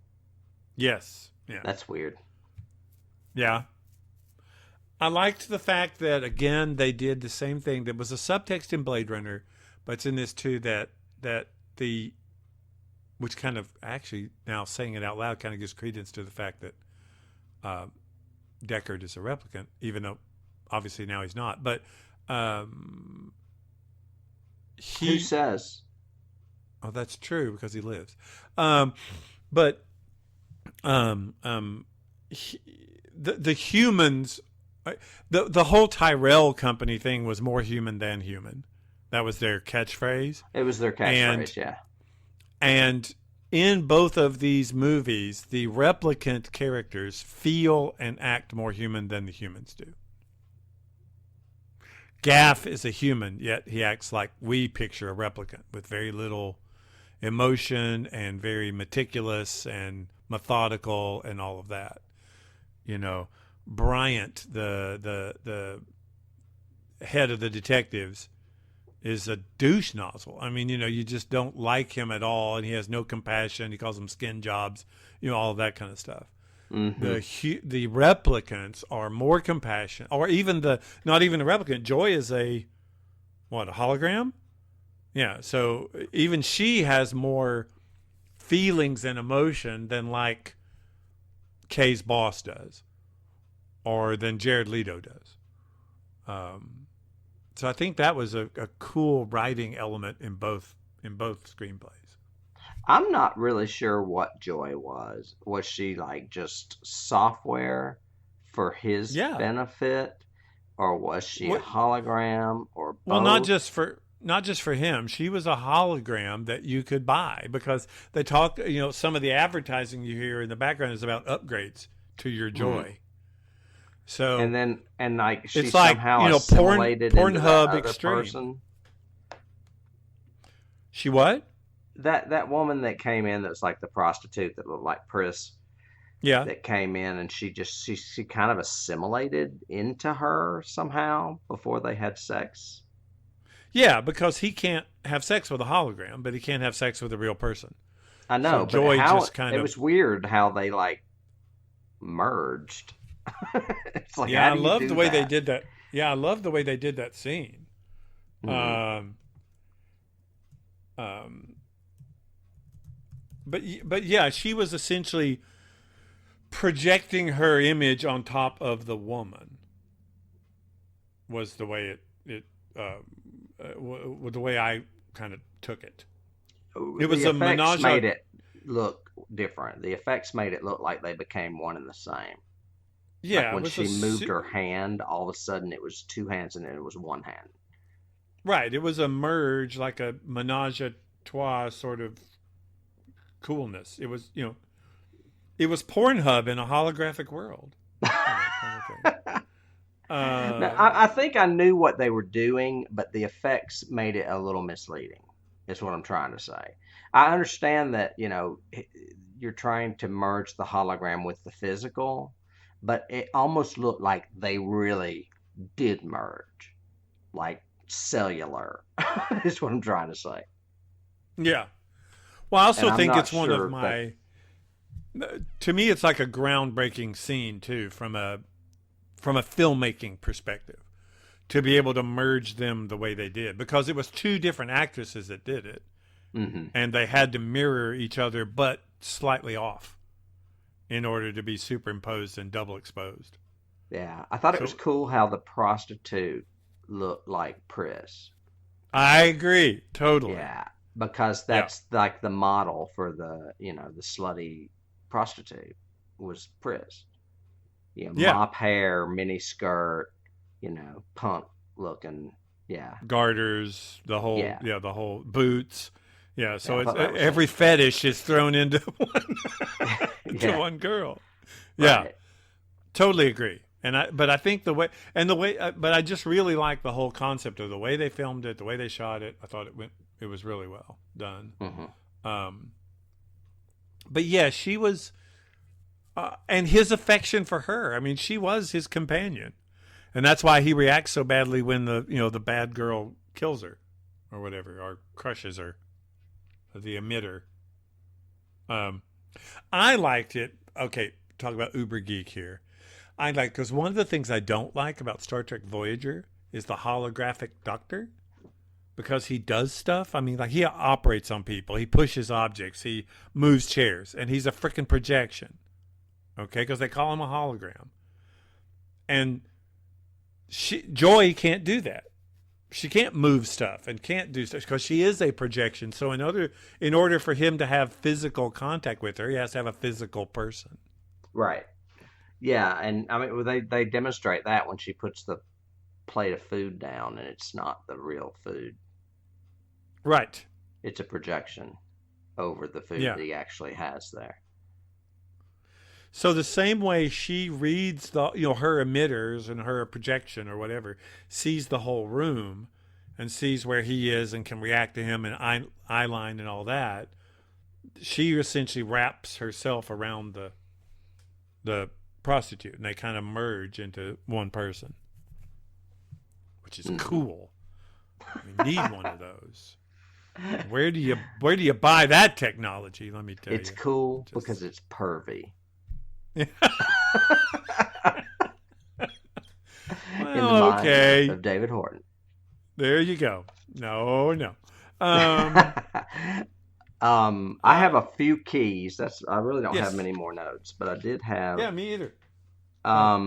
The scene with the kids and Lenny James reminded me a lot of Thunderdome. Mm-hmm. I could see that. Totally. That's a good one. Yeah. And a lot of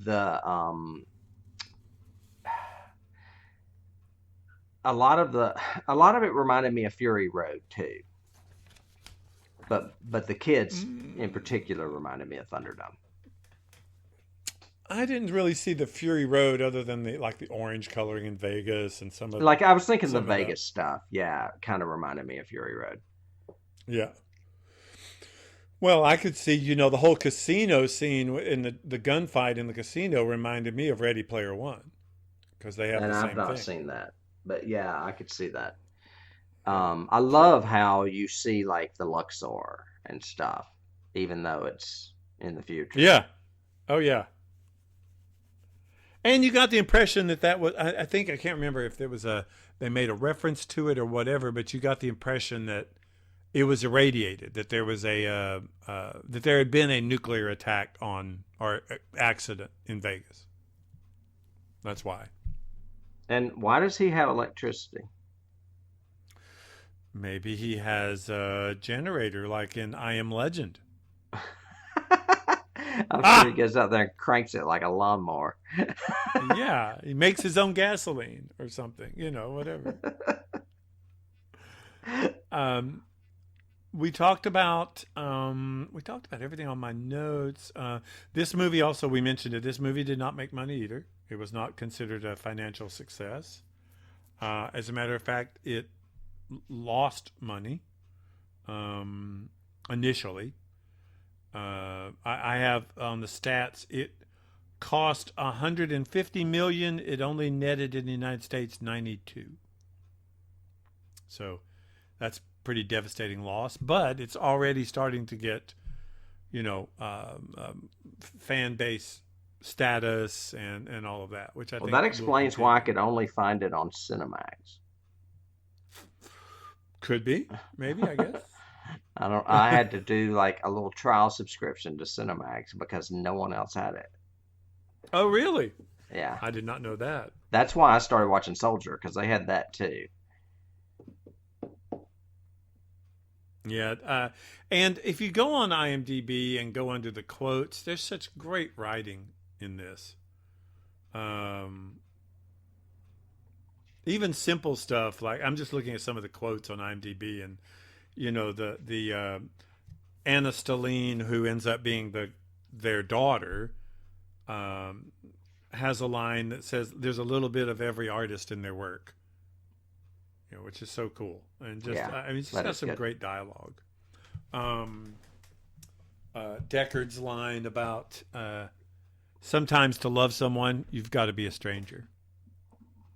That's pretty cool. But anyway, but overall, we like this. This was a great I sequel, have one right? final key. Please. Forrest Gump. Yeah. Okay. You wanna take a swig at that one? Forrest Gump. A key for 49. That's an interesting challenge. Let me think. Well, other than Robin Wright, I mean, she's Robin Wright Rainforest. does have something to do with it, but it's not just her being in the cast. I don't know. What is it? She played Jenny. And Well, I know that. Jenny died, and they buried her under a tree. Under a tree. Yeah. Oh, wow. I didn't get that. I did, of course, get Well, the they Jenny. buried Rachel under a tree in That's Blade Runner true. 2049. Well, So. the fake Rachel. It was, Right. oh yeah. I thought it was her skeleton. No, it was Rachel. Yeah, she was Yeah. really there. Yeah, So but because she had a baby. it's a She had key, a baby. not necessarily Yeah, a that's right. genre-related key, but it's kind of No, cool but a good considering one. considering And I that would she's not in the cast too. It's kind of I would not have coincidental. gotten that one. That's pretty good. You win the key day though with that frickin' spell. All the animals spell out Rachel. That's So awesome. that's not really a key. That's just something cool they put in there. True. Yeah. True. Cool. Well, do we want any last thoughts or wrap up or whatever for Blade Runner or Blade Runner 2049? Yeah, well, I mean, I highly recommend Blade Runner. It's a movie into itself, and it's a classic. If you're really into it, I recommend the sequel because it does take the story further, and it doesn't do it in a cheap way. It's a little long. I mean, if I had to recommend either, I would definitely recommend the former more. I think most people would. So. Yeah, and maybe if you are a cinephile and you haven't already, then definitely watch at least 2 different versions of Blade Runner. Watch one with the narration, one without, and see which one you like. And I think your assessment is very true. Yeah, I definitely agree. Be ready for a long ride if you want to watch the second one because it is long. Cool.